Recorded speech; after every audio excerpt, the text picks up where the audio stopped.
Gunn in his bright orange goalkeeper's kit, trying to make himself look big on the line. Great save by Bryan Gunn. It's a super cross. St Gunn's there again to make a brilliant save from the header. Cross comes back in from Flint. Oh, it's a real chance here for Bristol City. It must be an equaliser. Save! What a save! What a save! What a save from Gunn! 25 yards from goal, the ball played towards Gallagher, who gets the header goalwards, and Gunn makes another save.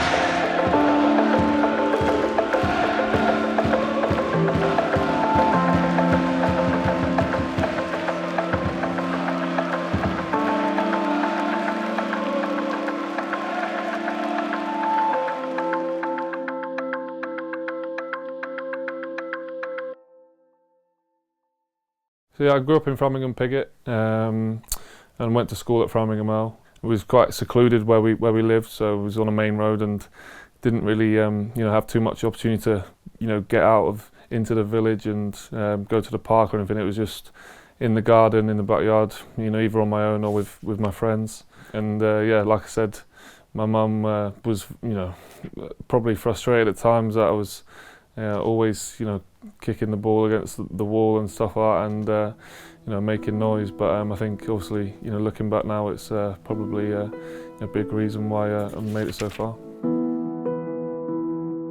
I've not got a great memory, but what I can remember is basically a lot to do with the football club, Norwich City. Obviously my dad was finished playing or just coming to the end of his career by the time I was born.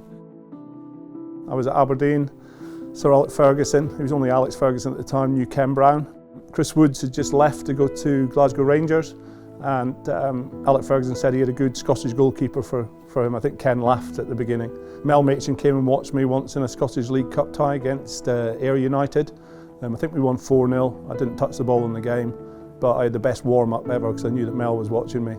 And a few weeks later, turned up at Norwich Airport, all my life belongings, 3 holdalls, a suit carrier, and Ken Brown took me down to Carrow Road to sign the forms, and that was it. It was a Norwich City player. That's a good one. Elliott's up there, got the header in. Great save by Bryan Gunn. It was, the best period in the club's history, really, getting into Europe and competing against all of the best teams in the Premier League. Mateus, Jorginho. It's a super cross. Oh, an astonishing save from Valencia's header. Quite astonishing save by Bryan Gunn. The amount of times that he pulled the shirt on, and the sort of accolades that he's got at the club just sort of show what kind of period that was, not just for him but for the football club as well. The community, very similar to Aberdeen, sort of stuck out on the sort of the edge of a country, but all very friendly, and yeah, just loved my time playing for the club, and obviously living here for quite a long part of my life after that. It was a tricky time as a football player, probably my darkest day, losing 7-1 at Blackburn.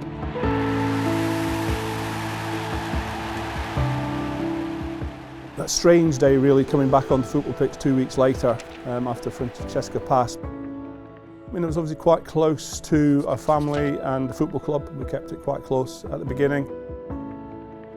And then things started to happen, and unfortunately she didn't recover. Unfortunately treatment didn't work.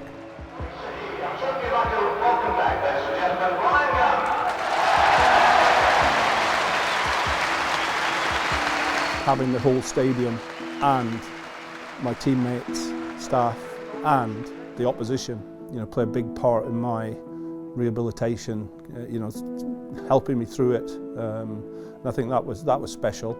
And obviously Francesca's still here. Don't live in Norfolk now, but we come down most weekends, and then we go and see her in her churchyard in Framingham Piggott.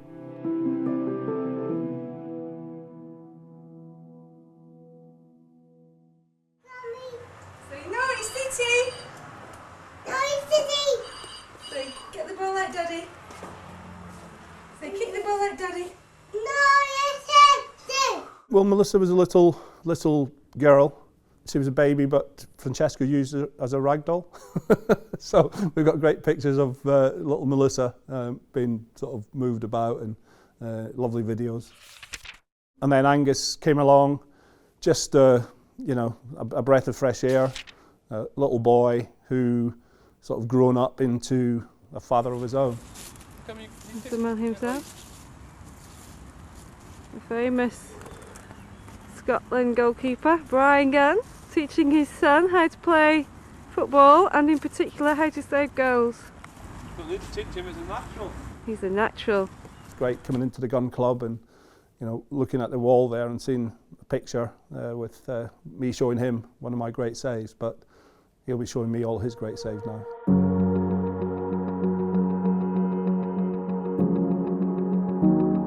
Yeah, I think it was definitely something that I was obviously gradually getting more aware of as I was getting older, obviously understanding a bit more and seeing sort of things like, you know, the Gun Club at the football stadium and, you know, always pictures and videos everywhere and, you know, now looking back, something that I'm proud of, but sort of growing up it's probably something which is probably a bit more of a distraction and, you know, you don't really think too much about it.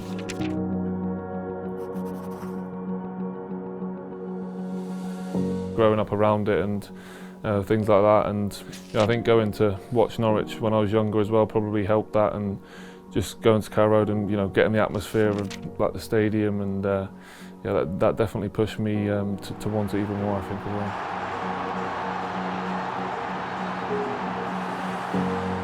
Getting into the academy at under 9 level, so I think I might have spent a couple of years playing sort of Sunday league, but that was as a midfielder instead of in goal, and I was actually getting trials at Norwich as a midfielder, and then during those trials one of the keepers got injured, and that's how I ended up going in goal, and Colin Watts, who's still hanging around the football club nowadays, he was the one that sort of came to me after and told me, you know, I need to focus on being a goalkeeper, and they're going to offer me a place as a goalkeeper.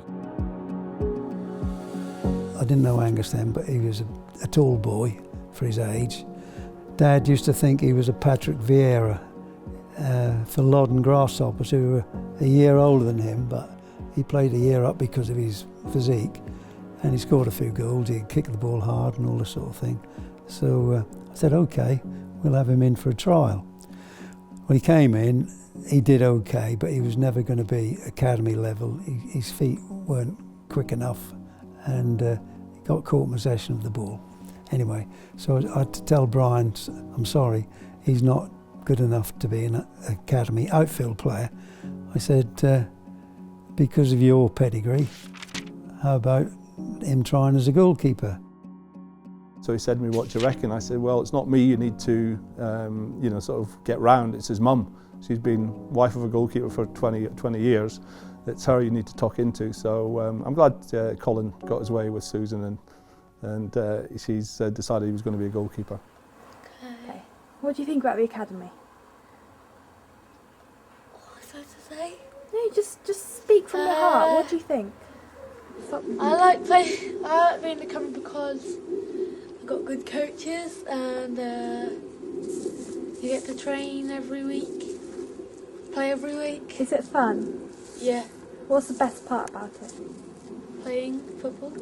And do you like playing football? Yeah. Is it your dream? Yeah. Okay, good luck with that. Thank you.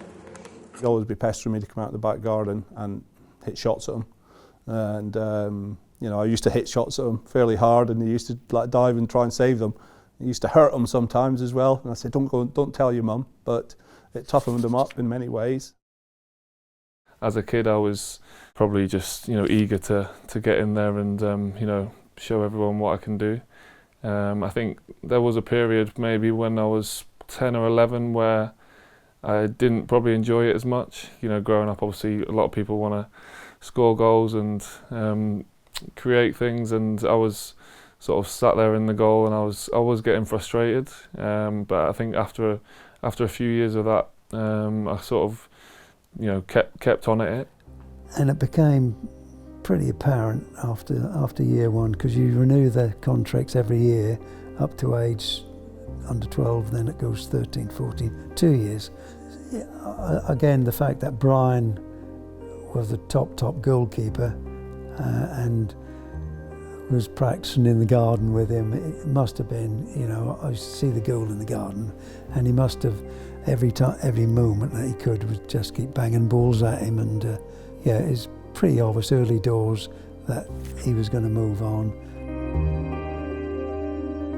It was before I'd signed my scholarship here at Norwich, and it was, I think the year before was when my dad left the football club and wasn't working at the club anymore. So I didn't really have any sort of other ties to the club of them being, you know, a fan and everything else. But in general, you know, the opportunity came up, and you know, I got spoke about a lot as a family, as an opportunity for me as well, to go to a club like that and sort of improve myself. I think was probably an opportunity that was too good to turn down. Well, he was like a fish out of water, really, to start with, and that's because he was part of a programme, you know, a school programme, where Manchester City were test casing all of their players going to the same school, and he was the first guinea pig.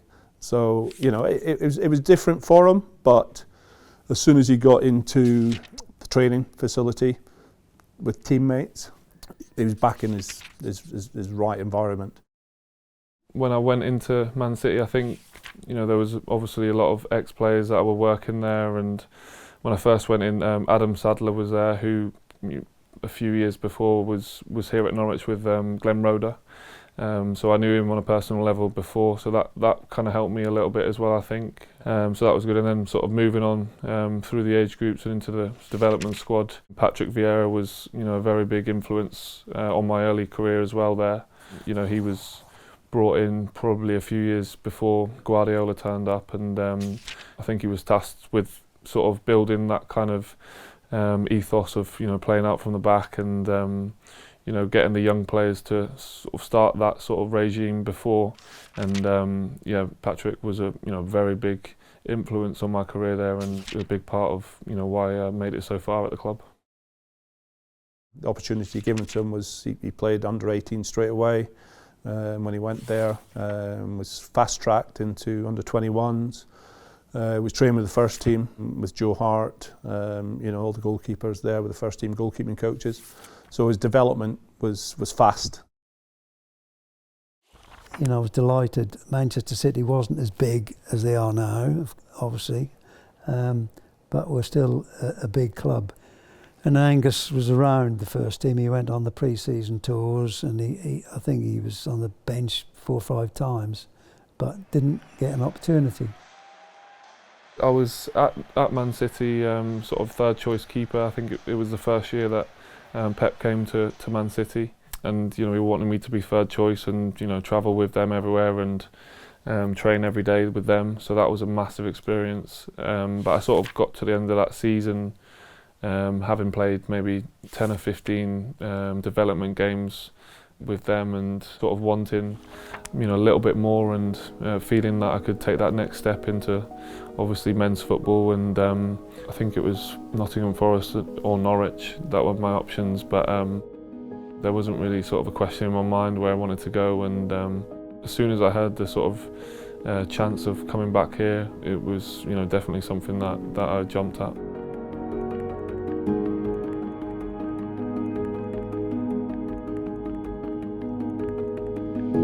Didn't need any convincing at all, to be honest. I think for my first loan move as a young player, to have that comfort to know, you know, where I'm going, and just everything really. Obviously there was a lot of people still at the club that I knew beforehand. I think it was probably a no-brainer in every sense really, and it was, you know, obviously an easy transition for me. Even though I think the club didn't actually have a manager at the time. It was I think it was a few weeks before Daniel got announced as the manager, and you know, I wasn't really concentrating much on that. I was concentrating more on, you know, myself, and knowing that I'm, you know, used to this place. And I think obviously him coming as a manager maybe helped me even more because of, you know, his ethos and you know, his trust he has in sort of younger players as well. So it all fit really well, and yeah, as a player it was probably the the most fulfilling season of my career, I would say. But the waiting is over and Saturdays are back to normal. 3 o'clock means it's time for football. The first time that I've ever had goosebumps waiting to get onto the pitch was at Craven Cottage. Obviously the tunnel is outside there, and could hear the Norwich fans behind the goal singing, and I've never had sort of a rush in my body like it.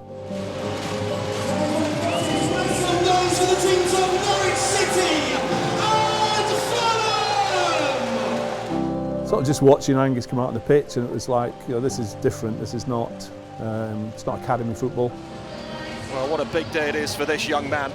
Angus Gunn, on loan from Manchester City, back where his youth career began, and now following in the footsteps of his legendary father, Bryan. This his professional debut for his hometown club, the club he supports. With that sea of yellow and green fans as well. I don't know what he said, but I'm sure he had the broadest grin on his face. Round the back it goes, Fredericks will get there! Great save from Gunn. Well, that is a vital stop from Norwich's goalkeeper. Well, his dad would have been proud of that one. I just remember them, singing my song straight away in the first half, and it's hard to concentrate. Just not overwhelmed, but that kind of feeling I had was something I've never experienced before. The group that we had, there was a lot of young up-and-coming players, and then there was 3 or 4 experienced pros like Russell, Wes, who'd been there and done it, promotions and everything with Norwich. Especially for me, obviously I was in the stands watching them guys, so it was an absolute pleasure to share the dressing room with them, and then I had sort of childhood friends with Josh Murphy, who obviously came through the academy with me as well, and we're still best mates to this day. Just to share the dressing room with him was an unbelievable sort of year.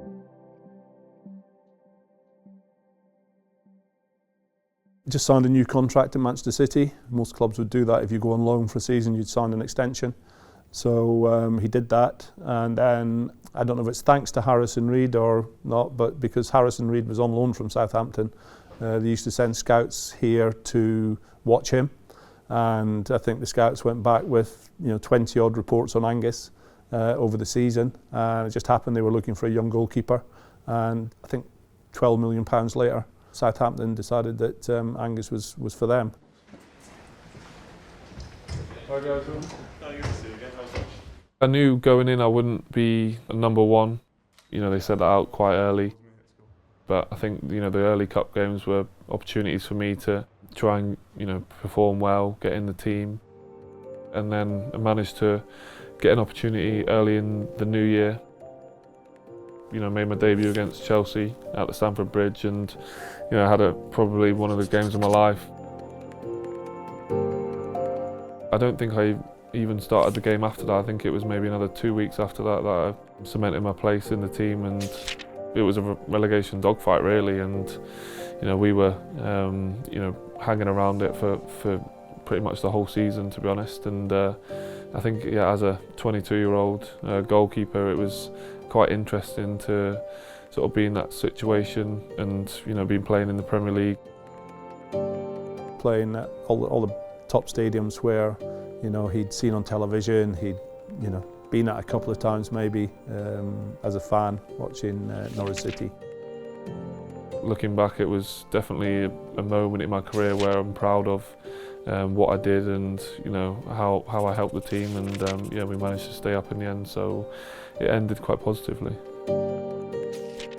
The season after my first year at Southampton, I started the season as number one and played maybe 8 or 10 games at the start of the season, and I think it was the game at home against Leicester where we lost 9-0.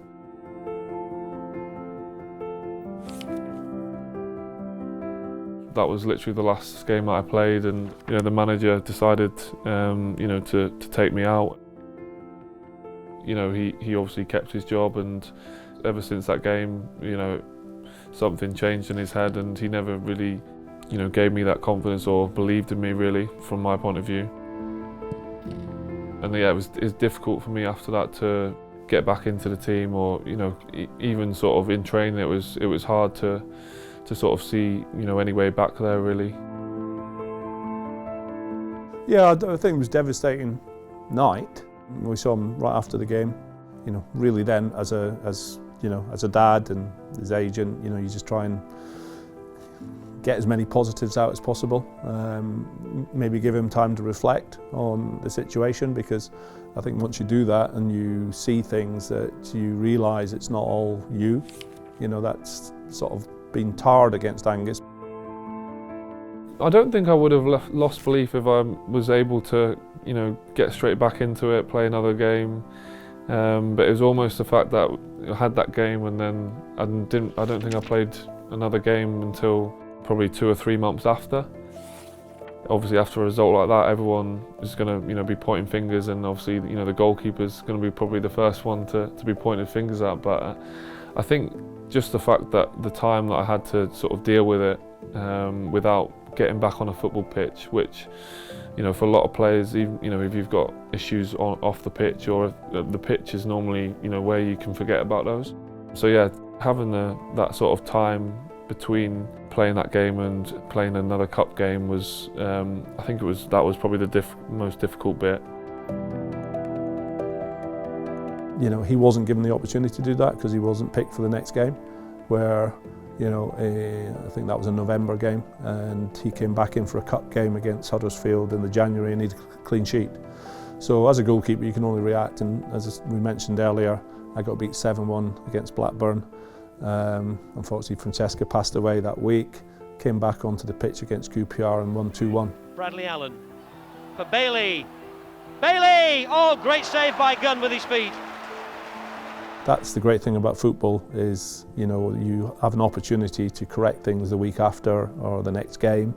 Unfortunately he wasn't given that straight away, but he proved to me with his clean sheet against Huddersfield that could have happened in the next game after the Leicester City game.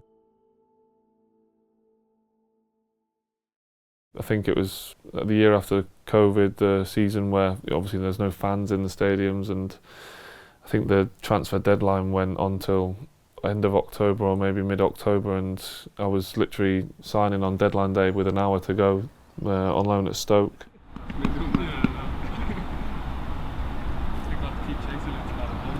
My family and a lot of people that I'm close to are from the northwest, and from my point of view that was probably the biggest pull to be closer to my family, and just had my first child at that time as well. So that was definitely something that I was looking definitely strongly at. Yes, good reach. I had to be patient when I first went there, as half the season was already done, and they started quite well. And then I got into the team and felt really good. Felt like I was just getting back into a good rhythm, and then I had quite a serious ankle injury during an international break, and that kind of finished my season off really. You have your injuries, you have to be patient, let nature take its course, because you can't beat that. You did that, got a couple of more games at Stoke, but it wasn't the right environment for him. And then the opportunity came to come back to Norwich City, and again Angus was delighted about that and wanted that to happen, and thankfully it did.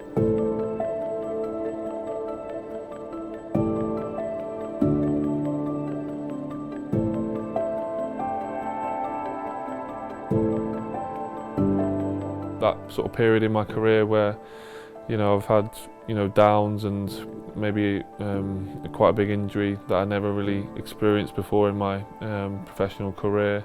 I felt like I was in a sort of a position where I was just needed a change basically, and I think when the opportunity came, obviously the club just got promoted back to the Premier League for the second time under Daniel, and obviously I knew him really well from my first spell here, and I knew his environment and working environment, and yeah, it was definitely something that I didn't think twice about. The cross back in, met by Yotta and turned aside by Krul. Even though I knew obviously Tim was doing great and going to be number one, just for me to get back into an environment where I felt sort of wanted and trusted and respected, I think that was definitely the biggest sort of pull for me. Goalkeeping is a unique position because you have to be patient, and if you're not number one, you've got a job to do as well, because you've got to work with that goalkeeper every day. You've got to help prepare him for a match in the hope that you're going to win the game, and you've also got to be ready in case of any injury that comes along or any opportunity that comes along for you to take. I've definitely learned from past experiences. So when I went to Southampton first time, I had to be patient, and I just know that you have to crack down every day in training, and the only way you're going to get into the team is if you're training well, because even if the player in your position's not playing well, if you're not showing in training that you're going to be ready, then you're not going to get put in the team. So that's how I've always dealt with it ever since. I've never been playing. You almost have to work 10 times harder than the other guy in your space. Just over a month in the job for Dean Smith, and he is without goalkeeper Tim Krul. Angus Gunn plays his first Premier League game for Norwich. Luis Diaz, Simicas, and Gunn guarding his near post. Space for Armstrong, plenty of it inside the penalty area. Good save from Gunn. Woods' cross was deflected. That's a brilliant save by Angus Gunn. It's always difficult when you come in and then play a few games and then you don't play a few games. I think obviously that's the manager's prerogative and they choose the team. But I think it definitely unsettles everyone, and obviously it unsettles the keeper as well. So I think it was definitely a situation that had to be resolved in the end. Gunn in his bright orange goalkeeper's kit, trying to make himself look big on the line. Oh, and Gunn saves it! Loser takes the penalty. Gunn's the winner though. A great save. He makes the stop and immediately rewards Dean Smith there for his faith. Brilliant save from Angus Gunn. From my point of view, I think you just have good performances and you just got to keep building on them. And for me, I think the big thing was consistency and keep maintaining that level that I'd set. And yeah, towards the end of last season, I really felt confident and felt that consistency really coming into my game. It's got a long way through here towards Herver in the box, set up for Brown. Gunn's there again with a terrific save. Going into this season, I felt really confident of being the number one and stepping up and trying to be a big player for the team.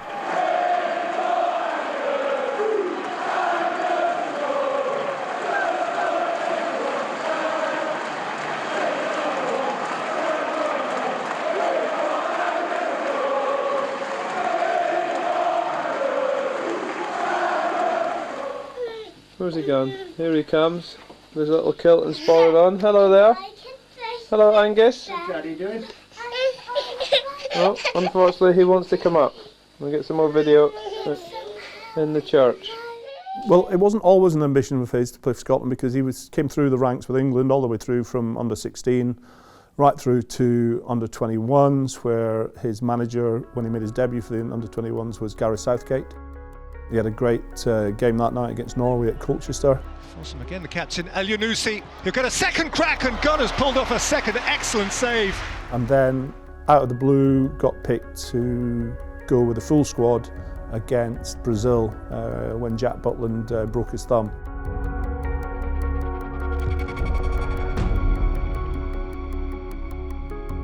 We was over in Ukraine and I can't remember if I got a text or a call or I've seen it on Sky Sports that myself and two other under 21 players got called up into the senior squad for the friendly coming up against Brazil.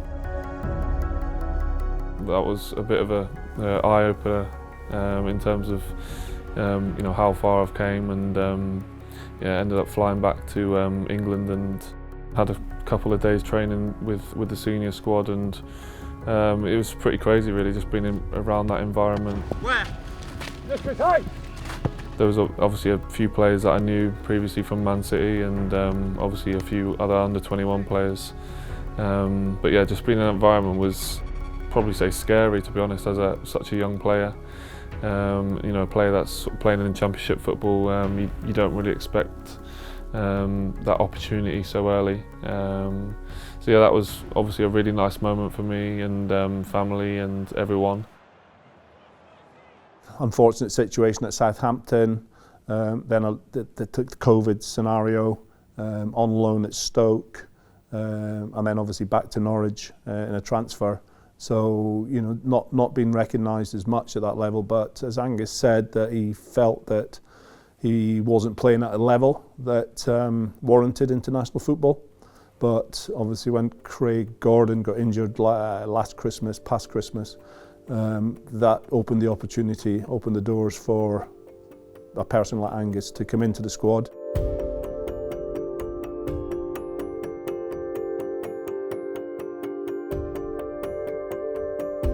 I think it was maybe around Christmas time, and I spoke to my dad and my agent, and I don't know why I mentioned it. You know, but I spoke to him about it and said it was something that I want to think about doing. And then I think within a few weeks they'd let Steve Clark know, and spoke to him, and he asked to meet me down here in Norwich. So he came down and we had a chat, and a very positive chat. He said for me to go away and think about it, have a talk with your family and everything like that, and then let me know your decision. Like, being honest, I already knew that what I wanted to do anyway, even probably before I spoke to him.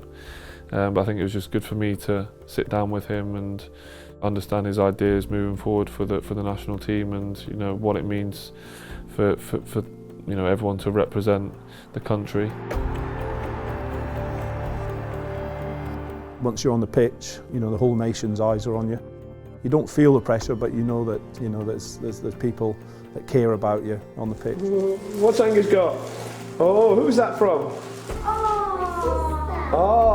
I tell you what, that's amazing. Growing up, he always didn't ingrain it into us, but there was reminders everywhere. He always used to buy me Scotland kits and have the games on. Angus.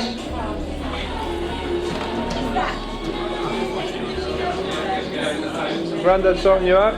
For him and his side of the family, right up in the top of Scotland in Invergordon, it was big for me to make them proud, even though they're probably proud of me already, but for them to watch me pull that Scotland shirt on and represent that country, then I think I made them even prouder than I already had. Obviously the first camp I went to, Grant and Kenny were both there, and they've told me a lot of things about the squad and what it's like to play for Scotland, and how far the setup's come in the last few years as well. So yeah, it's definitely something that from what they've told me I was excited about, and yeah, no, they were two of the happiest people after I told them my decision.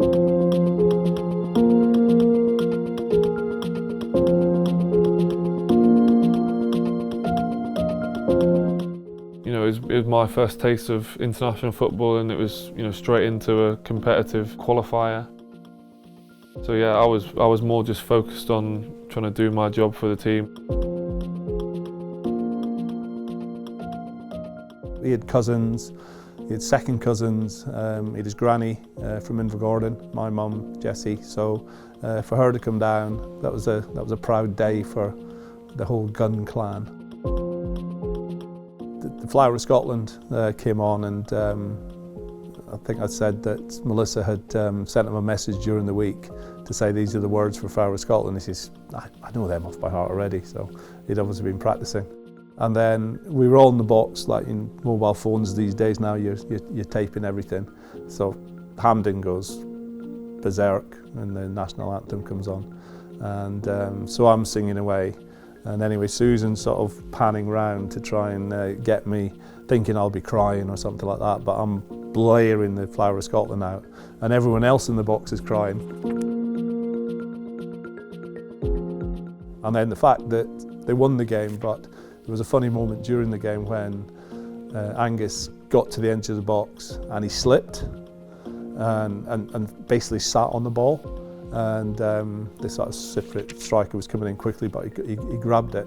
And then the crowd sort of went, woo, you know, sort of one of those woo, and then he just looked at Grant and Grant laughed at him. I've got a picture on my phone of me and Grant embracing after my debut, and that was obviously a big moment for me, and just to have someone like that by your side that you've played with for so many years, and that was a really good feeling, to be honest.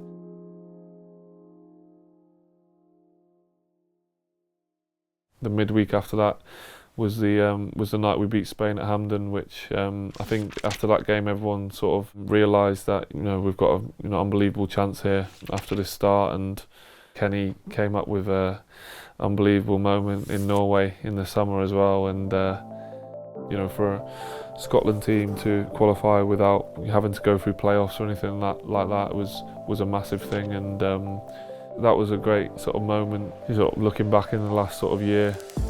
The outball has been Liam Delap all afternoon for Hull, and he's causing more problems for the Norwich defence here. Delap shoots from the edge of the box! Oh, what a save. Gunn has tipped it over. Wow. Brilliant save from Angus Gunn. I don't really remember a lot of the season prior to New Year. Edwards coming forward on the right-hand side for Huddersfield, gets away from Ida, crosses into the penalty area, there's a header goalwards, brilliant save from Gunn. Working with Paul Clements this season, I spoke to Paul early in the season, and I think Paul, is one of those that he doesn't just want them ready for a match, he wants to make them better in all areas of goalkeeping. Come on, good, hook it back in. Hook it back in, you. I called Bryan and I just said, look, this is what I think and this is what I want to do with him. It wasn't all positive. Like I say, I said I think he could be better than he is, he should be, and all these kind of things. And Bryan just thanked me. He said, honestly, I really appreciate your openness, your honesty, and actually having that conversation. Here comes Broadhead to change that with a curling shot. Gunn save, the rebound falls for Hutchinson, wide of goal on the right. Angus Gunn made too many saves in this game. Neither goalkeeper has, to be fair, but that was a crucial one. I thought over the Christmas period was the change. Maybe into early January, I think the whole game was in there. For example, that one stands out where he was really aggressive, made decisive decisions, took crosses, took low balls, made some big saves. Header away from Gibson, it's fallen for Slater, 20 yards out, drives a shot straight into Duffy, falls for Sharp, brilliant save from Gunn. Absolutely brilliant bit of goalkeeping from Angus Gunn. For us to get into 6th place, he has been a major reason. He has pulled out saves, which has won us the game. Lays it up for the shots come in, and it's Testing Gunn who's beaten it away. Another brilliant save from Gunn. There was no, the pitch is bad. It was just like, come on, let's have it, basically. And I thought from Christmas onwards, he really kicked on. Into the penalty area, Nunez can't catch him. Right into the penalty area, shooting opportunity. Gunn saves with his foot and had to, and it goes behind for a corner. Corner to Blackburn. Right-hand side, floated into the penalty area now. Headed in, off the line there by Gunn. Brilliant last-ditch save from Gunn. He's learnt from previous situations. He was patient and waited for the opportunity to come along. And now on the back of that, he's probably playing his best football of his career.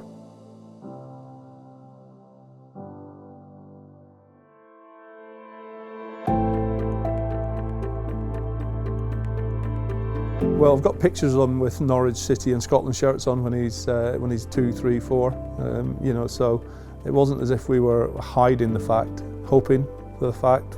That's a long way ahead.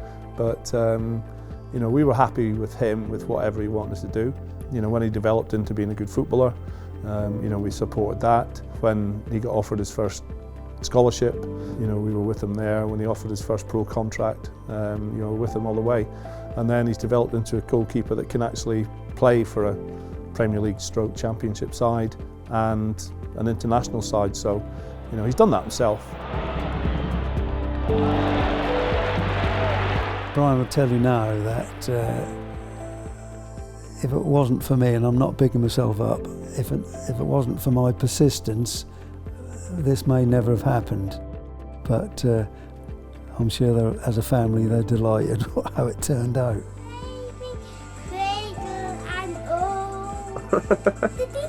He did, yeah.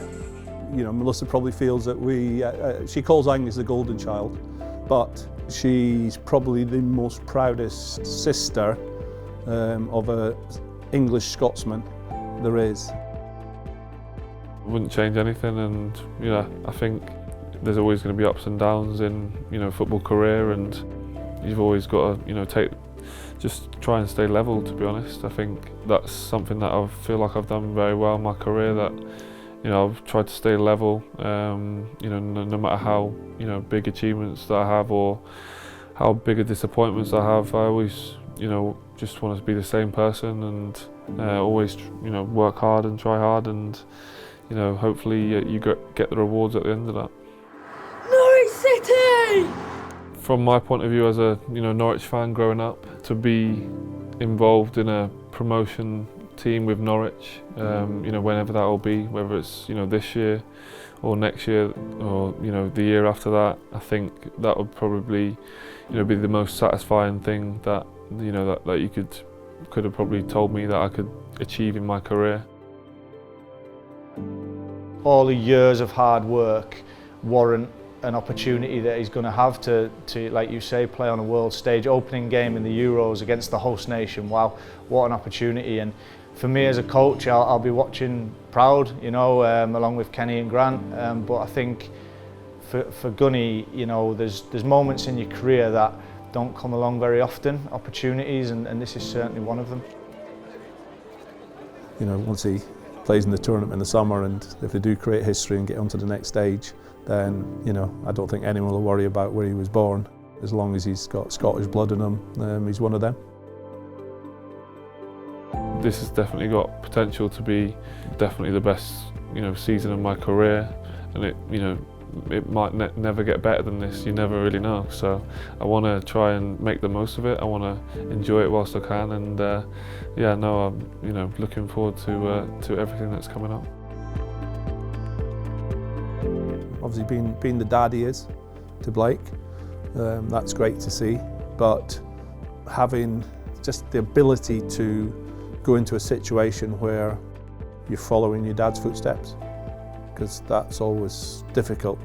It doesn't matter what walk of life, if your dad's been successful. Really, I'd just like to raise a glass for my son, Angus Fraser James, and wish him all the best in his future life, and hope that he can be as lucky as I have been in mine so far. Yeah. And then you've got to try the same thing, or take over. So I think that's what I am most proudest about, because I think he's taken over, and he is the man. So, you know, I've lost my pedestal, I think. The Gun Club is like the Angus Gunn Club as well. You'll need to get a bigger picture on the wall somewhere.